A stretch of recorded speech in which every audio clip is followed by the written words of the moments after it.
ಓಂ ಶಾಂತಿ. Date ಆಗಿದೆ 17/7/1969. ಅವ್ಯಕ್ತ ಬಾಪ್ದಾದ ಮಧುಬನ. ಅವ್ಯಕ್ತ ಮುರಳಿ ಮಹಾವಾಕ್ಯ ಆಗಿದೆ. ಅವ್ಯಕ್ತ ಸ್ಥಿತಿ ಬನಾನೆ ಕಿ ಯುಕ್ತಿಯ.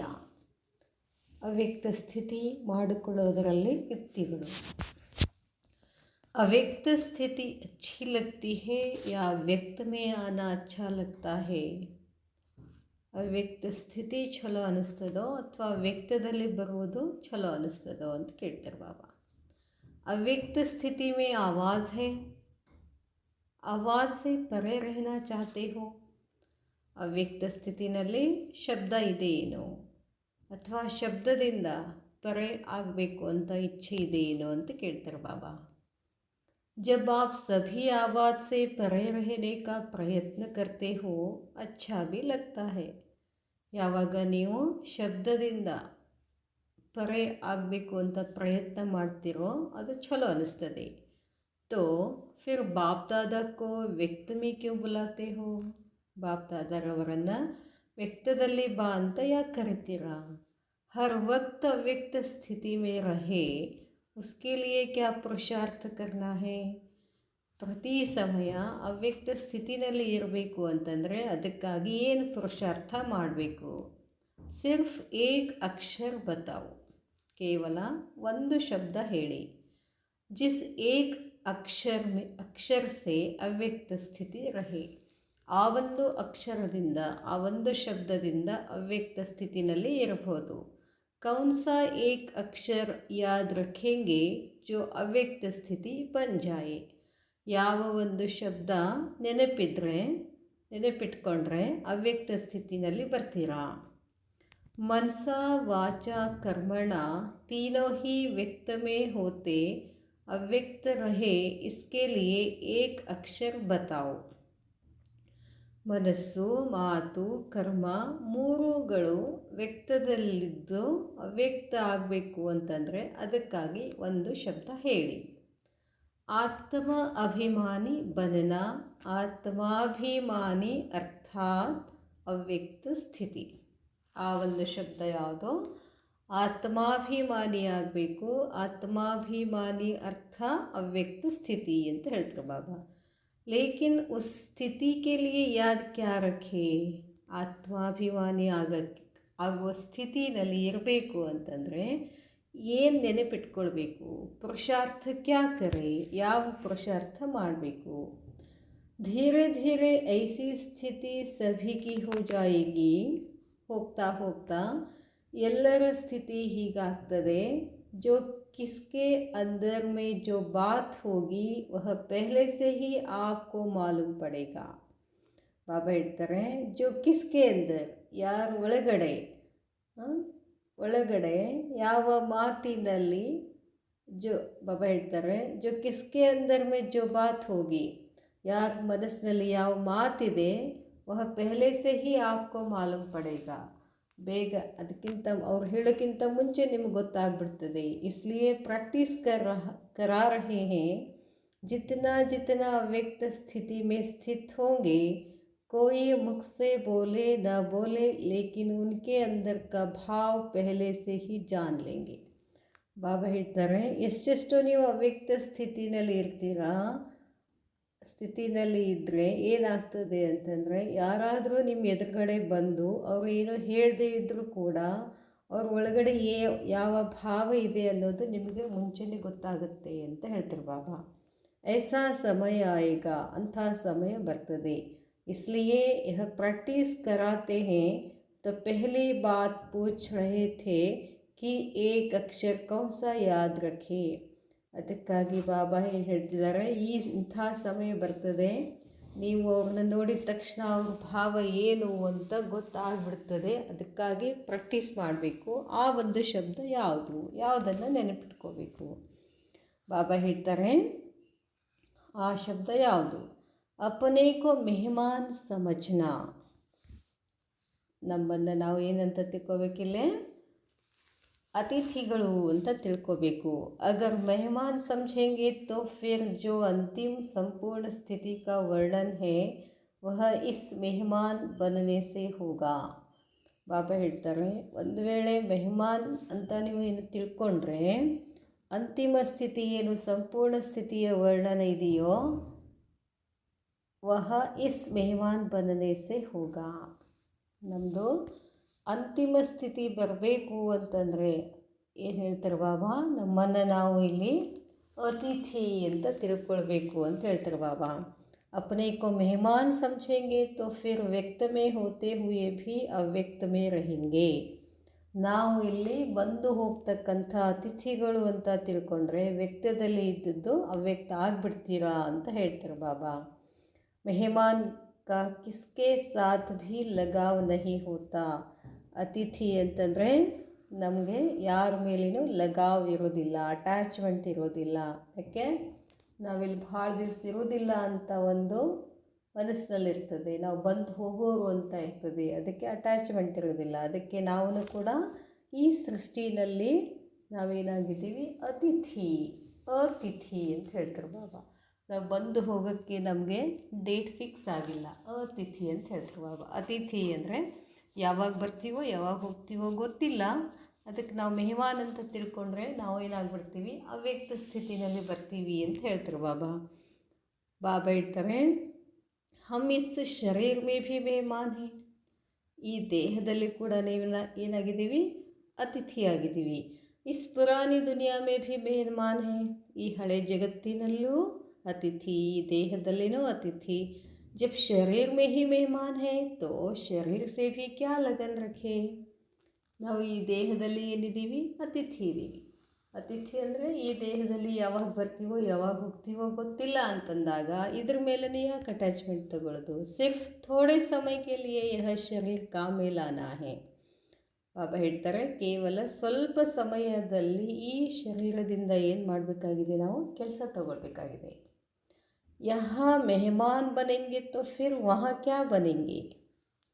ಇಲ್ಲಿ ನೀವು ಅತಿಥಿ ಇದ್ದೀರಿ ಅಂತಂದರೆ ಅಲ್ಲಿ ಏನಾಗ್ತೀರಾ, ಜಿತನಾ ಯಹಾ ಮೆಹಮಾನ್ ಬನೆಂಗೆ ಉತನಾ ಹಿ ಫಿರ್ ವಹಾ ವಿಶ್ವ ಕಾ ಮಾಲಿಕ್ ಬನೆಂಗೆ. ಇಲ್ಲಿನೂ ಎಷ್ಟು ಅತಿಥಿ ಅಂತ ತಿಳ್ಕೊಂಡಿರ್ತೀರೋ, ಆ ಸ್ಮೃತಿನಲ್ಲಿರ್ತೀರೋ, ನೀವು ವಿಶ್ವದ ಮಾಲೀಕ್ ಆಗ್ತೀರಾ.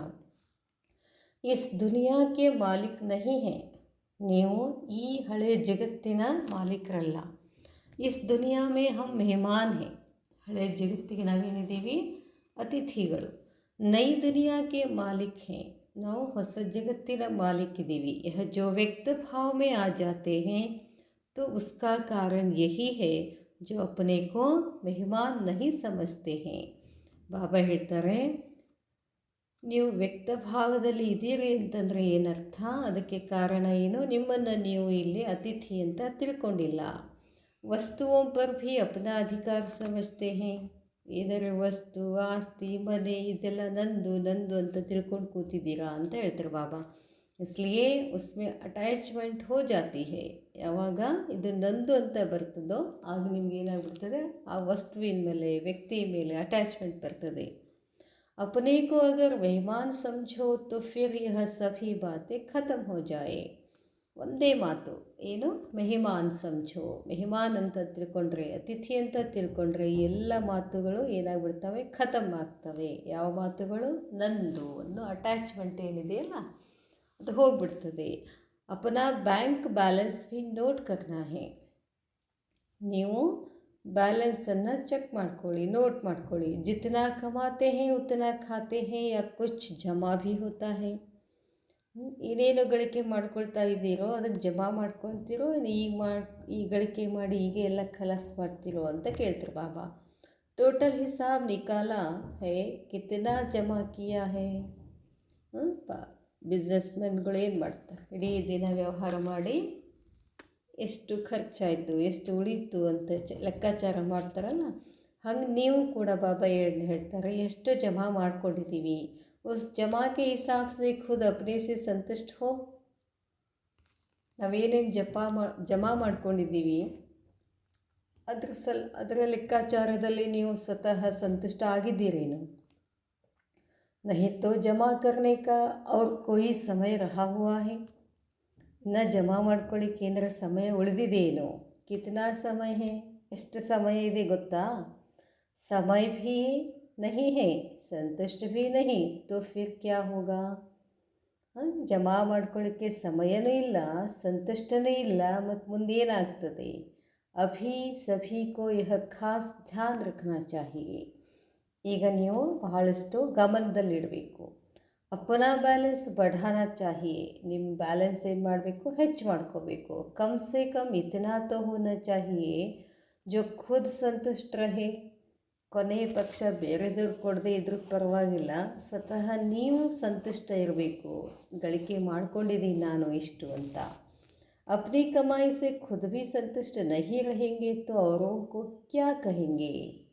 ನಿಮ್ಮ ಗಳಿಕೆಯಿಂದ ನೀವು ಸಂತುಷ್ಟ ಇಲ್ಲ ಅಂತಂದರೆ ನೀವು ಬೇರೆದವ್ರಿಗೆ ಏನು ಹೇಳ್ತೀರಾ?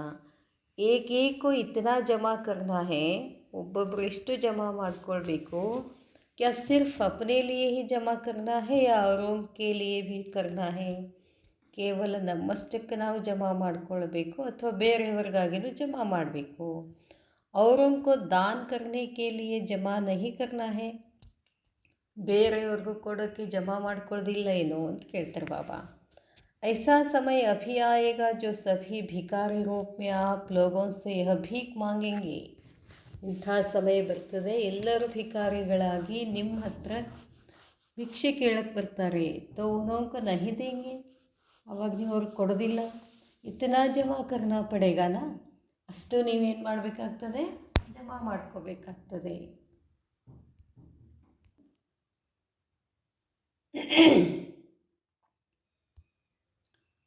बाबा ಹೇಳ್ತಾರೆ, इतना जमा करना पड़ेगा ना, अपने लिए तो करना ही है, लेकिन साथ साथ ऐसा दृश्य सभी के सामने होगा.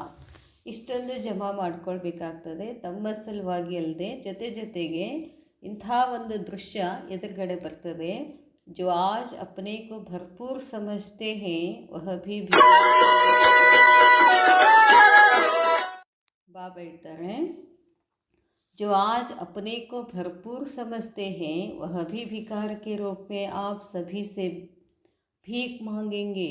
ನೋಡ್ರಿ ಬಾಬಾ ಹೇಳ್ತಾರೆ, ಈಗ ಇವತ್ತು ನಿಮ್ಮನ್ನು ನೀವೇನಂತ ತಿಳ್ಕೊಂಡಿದ್ದೀರಾ? ಭರ್ಪೂರ್ ಅಂತ ತಿಳ್ಕೊಂಡಿದ್ದೀರಿ.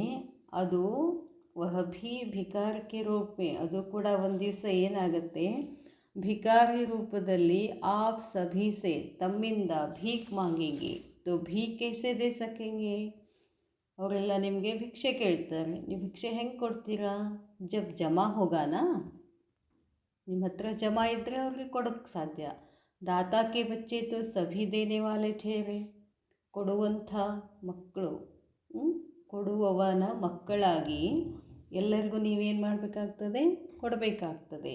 ಆಪ್ ಸಭಿ ಕೆ ಏಕ್ ಸೆಕೆಂಡ್ ಕಿ ದೃಷ್ಟಿ ಕೆ ಅಮೂಲ್ಯ ಬೋಲ್ ಕೆ ಭೀ ಪ್ಯಾಸೆ रहेंगे. ಬಾಬಾ ಹೇಳ್ತಾರೆ, ತಮ್ಮ ಎಲ್ಲರ ಒಂದು ಸೆಕೆಂಡಿನ ದೃಷ್ಟಿ, ಒಂದೇ ಒಂದು ಮಾತಿಗೆ ಅವರೇನಾಗಿರ್ತಾರೆ? ಭಿಕಾರಿಗಳು. ಬೇಡ್ಕೊತಾರೆ, ಬೇಕಂತಾರೆ. ಒಂದು ದೃಷ್ಟಿ ಕೊಡು ಸಾಕು. ಪ್ಯಾಸೆ रहेंगे. ऐसा अंतिम दृश्य अपने सामने रख पुरुषार्थ करो. ಅಂಥ ಒಂದು ಅಂತಿಮ ಸಮಯವನ್ನು, ದೃಶ್ಯವನ್ನು ಕಣ್ಮುಂದೆ ತಗೊಂಡು ಬಂದು, ಎದುರುಗಡೆ ತಗೊಂಡು ಬಂದು ಪುರುಷಾರ್ಥ ಮಾಡಿ. ऐसा ना हो कि दर पर आई हुई कोई भूखी आत्मा ಖಾಲಿ ಹಾತ್ ಜಾಯೆ. ಬಾಬಾ ಹೇಳ್ತಾರೆ, ಹಿಂಗಾಗಬಾರ್ದು. ಆತ್ಮ ಏನೋ ಬೇಕು ಅಂತ ನಿಮ್ಮ ಹತ್ರ ಕೇಳಕ್ಕೆ ಬಂದಿರ್ತದೆ, ಆವಾಗ ವಾಪಸ್ ಖಾಲಿ ಹಾತ್ನಲ್ಲಿ ಹೋಗಬಾರ್ದು. ಸಾಕಾರ ಮೇ ಕ್ಯಾ ಕರ್ಕೆ ದಿಖಾಯಾ ಹೈ. ಸಾಕಾರದಲ್ಲಿ ಏನು ಮಾಡಿ ತೋರಿಸಿದ್ದಾರೆ ಬಾಬಾ? ಕೋಯಿ ಭೀ ಆತ್ಮ ಅಸಂತುಷ್ಟ ಹೋಕರ್ ನ ಜಾಯೆ. ಇಲ್ಲಿ ಬಂದಂಥ ಆತ್ಮ ಒಂದೂ ಅಸಂತುಷ್ಟ ಆಗಿ ಹೋಗಬಾರ್ದು. ಭಲ್ ಕೈಸೆ ಭೀ ಆತ್ಮ ಹೋ ಲೇಕಿನ್ ಸಂತುಷ್ಟ ಹೋಕರ್ ಜಾಯೆ. ಆತ್ಮ ಹೇಗೆ ಇರಲಿ, ಅದೇನಾಗಿರಬೇಕು? ಸಂತುಷ್ಟ ಆಗಬೇಕು. ತೋ ಐಸಿ ಬಾತೆ ಸೋಚನಿ ಚಾಹಿಯೇ, ಸಿರ್ಫ್ ಅಪ್ನೆ ಲಿಯೇ ನಹಿ. ಅದಕ್ಕೆ ಬಾಬಾ ಹೇಳ್ತಾರೆ, ನೀವು ಏನು ಪುರುಷಾರ್ಥ ಮಾಡ್ತಿದ್ದೀರೋ ಅದು ಕೇವಲ ನಿಮ್ಮ ಸಲುವಾಗಿ ಅಲ್ಲ, ಎಲ್ಲರಿಗೂ ಕೊಡೋಕ್ಕಿದೆ. ಅಭಿ ಆಪ್ ರಚಯಿತಾ ಹೋ, आपके एक एक रचना के पीछे फिर रचना भी है. ಬಾಬಾ ಹೇಳ್ತಾರೆ, ನೀವು ರಚಯಿತ ಅಂತಂದರೆ ಆಪ್ಗೆ ಏಕೈಕ ರಚನಾ, ತಮ್ಮ ಪ್ರತಿಯೊಂದು ರಚನೆ ಪೀಛೆ ಫಿರ್ ರಚನಾ ಭೀ ಹೇ. ಅವರು ಏನು ಮಾಡ್ತಾರೆ? ಒಂದೊಂದು ರಚನೆ ಮಾಡ್ತಾರೆ. माँ बाप को जब तक बच्चे नहीं होते हैं माँ बाप की कमाई अपने प्रति ही होती है. ಎಲ್ಲಿವರೆಗೂ ಮಕ್ಕಳಾಗಿರೋದಿಲ್ವೋ ಅಲ್ಲಿ ತನಕ ಅದು ಏನಿರ್ತದೆ? ಗಳಿಕೆ ಅವ್ರಿಗೆ ಇರ್ತದೆ. जब रचना होती है तो फिर रचना का भी पूरा ध्यान रखना पड़ता है. ಮಕ್ಕಳಾದ ತಕ್ಷಣ ಅಂದರೆ ಮಕ್ಕಳಂದರೆ ರಚನೆಗಳು ಅವು ಆಯಿತು ಅಂತಂದರೆ ಅದ್ರ ಮೇಲೆ ಏನು ಮಾಡಬೇಕಾಗ್ತದೆ, ಗಮನ ಕೊಡಬೇಕಾಗ್ತದೆ. अब अपने लिए जो कमाई थी वह तो बहुत समय खाया मनाया. ಪಾಪ ಹೇಳ್ತಾರೆ, ನಿಮ್ಮ ಸಲುವಾಗಿ ಏನು ಗಳಿಕೆ ಇತ್ತು ಅದು ತಿಂದಿದ್ದೀರಾ. ಲೇಕಿನ್ ಅಬ್ ಅಪ್ನಿ ರಚನಾ ಕಾ ಭಿ ಧ್ಯಾನ್ ರಖನಾ ಹೇ. ಈಗ ನಿಮ್ಮ ರಚನೆಗಳ ಕಡೆನೂ ಕೂಡ ಏನು ಮಾಡಬೇಕು, ಗಮನ ಇರಬೇಕು. ಆಪ್ನೆ ಅಪ್ನಿ ರಚನಾ ದೇಖಿ ಹೇ, ನೀವು ನಿಮ್ಮ ರಚನೆಗಳನ್ನು ನೋಡಿದ್ದೀರಾ. ಕಿತನಿ ರಚನಾ ಹೇ, ಎಷ್ಟು ರಚನೆಗಳಿದ್ದಾರೆ. ಛೋಟಿ ಹೇ ವಾ ಬಡಿ ಹೇ, ಸ್ವಲ್ಪ ಇದ್ದಾರೋ ಭಾಳಷ್ಟಿದ್ದಾರೋ. ಬಾಪ್ ದಾದಾ ಹರ್ ಏಕ್ ಕಿ ರಿಸಲ್ಟ್ ದೇಖ್ತೆ ಹೇ.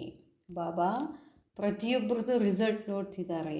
ಉಸ್ ಹಿಸಾಬ್ ಸೆ ಕಹ ದೇತೆ ಹೇ, ಆ ಲೆಕ್ಕಾಚಾರದಲ್ಲಿ ಬಾಬಾ ನೋಡ್ತಾರೆ. ಏಕೇಕ್ ಸಿತಾರಕ್ಕೆ ಕಿತನಿ ರಚನಾ ಹೇ, ಒಬ್ಬೊಬ್ಬ ನಕ್ಷತ್ರಗಳು ಒಂದೊಂದು ಆತ್ಮದ ರಚನೆಗಳು ಎಷ್ಟು ಅಂತ ಬಾಬಾ ನೋಡ್ತಿದ್ದಾರೆ. ಜಿತನಿ ಯಹಾ ರಚನಾ ಹೋಗಿ ಉತನಾ ವಹಾ ಬಡ ರಾಜ್ಯ ಹೋಗಾ. ಇಲ್ಲಿ ನೀವು ಎಷ್ಟು ರಚನೆಗಳನ್ನು ಮಾಡ್ಕೊಳ್ತೀರಿ ಅಷ್ಟು ನಿಮ್ಮದಲ್ಲಿ ರಾಜ್ಯ ಆಗ್ತದೆ.